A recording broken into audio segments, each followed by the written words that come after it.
Билим берүү жана илим министри доктор Гүлкендирбаева суукка байланыштуу мектептерди онлайн режимге өткөрүү чечиминин кеч чыкканы боюнча түшүндүрмө берди. Ал 13 декабрдагы маалымат жыйында белгилегендей, мындай чечим Бишкек шаарындагы окуучулардын ата-энелеринин кайрылуусунан улам кабыл алынган. Министр балдардын коомдук транспорт менен каттоосуна кыйынчылык жаралган эске алынгандыгын, бирок мектептерге талаптагыдай жылуулук берилип жаткандыгын айтты. Мунун алдында 13-14 декабрда мектептерди онлайн окууга өткөрүү боюнча министрдин буйругу чыккан. Кендирбаева бул буйрукта эгер температуралык көрсөткүч талапка жооп бербесе, сабактарды онлайн режимде улантууга уруксаат берилгендигин билдирди. Айрым ата-энелер министрликтин мектептерди онлайн окутууга өткөргөн буйругу тууралуу маалымат кеч берилгендигине нааразычылык билдирип, балдар мектептерге барып алып убара болгондугун айтып чыгышты. Бул маселе жогорку кеңештин жыйынында да көтөрүлүп, депутат Жанар Акаев мындай чечим боюнча алдын ала маалымат бербеген кызматкерлерге чара көрүүнү сунуштаган. Мына бүгүнкү кырдаал боюнча эртең менен кычыраган суукту өзүңүз көрүп атасыз. Бишкек шаарында 215 000 мектеп окуучусу бар. Бүгүн бүт мына азапка салдык анын баарын. Эртең менен барышты, эртең менен баргандан кийин онлайн деп кайра үйлөрүнө жиберип атышат.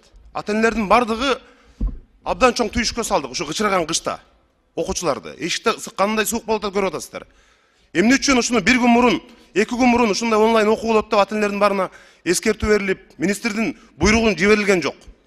215 000 окуучуну кычыраган суукта ушундай абалга калтырган үчүн министрлер кабинетинен тиешелүү жетекчилерге сөзсүз түрдө чара көрүлүш керек.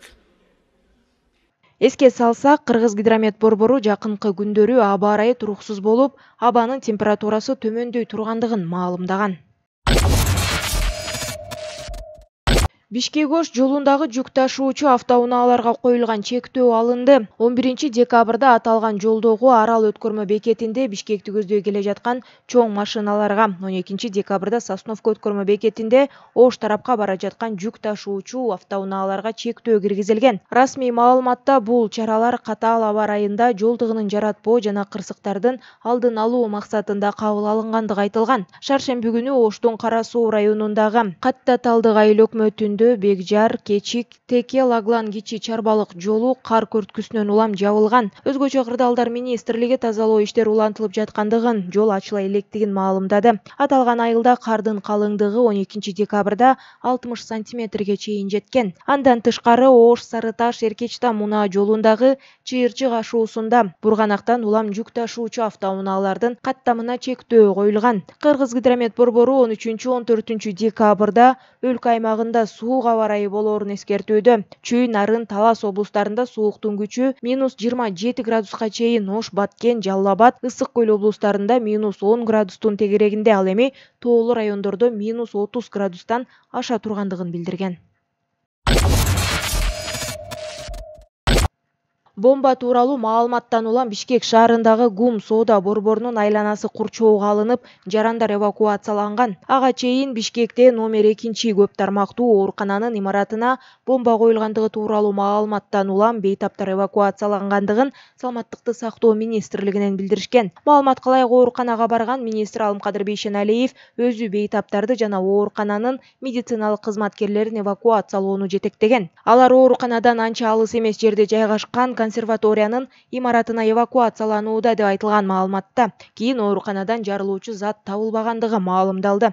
Эске салсак, буга чейин Бишкектеги бир катар мектептерде, жогорку окуу жайлардын имараттарына жана мамлекеттик мекемелерге бомба коюлгандыгы тууралуу кабар түшүп келген. Бир күндө борбор каланын 5 жеринде, анын ичинде жогорку соттун, Ленин райондук сотунун, санариптик өнүктүрүү министрлигинин имаратында бомба коюлгандыгы кабарланган окуялар болгон. Маалыматтар тастыкталган эмес. УКМК жалган маалымат тараткан жарандардын бир нечеси кармалгандыгын билдирген.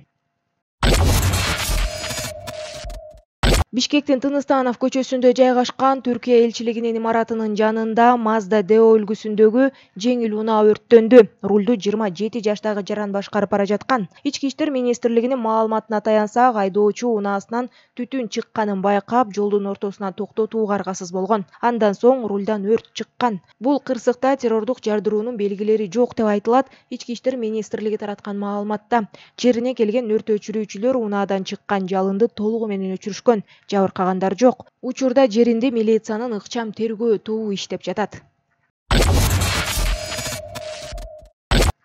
Чүйдө айылдашын бутка атууга шектелген жаран кармалды. Бул тууралуу Чүй облустук ички иштер башкармалыгынан билдиришти. Маалыматка ылайык 12 декабрда түнкү саат 12:10 чамасында Новопавловка айылындагы Ленин көчөсүндө эки жаран уруша кетишкен. Ал мушташка айланып 1973 туулган жаран ТТ үлгүсүндөгү тапанчасы менен 1993 туулган жаранды бутка атып жиберген. Жабырлануучу ооруканага жаткырылган. Аталган факты боюнча кылмыш иши козголуп, шектүү катары 1973 туулган жаран кармалып камакка алынды. Учурда тергөө иштери уланууда.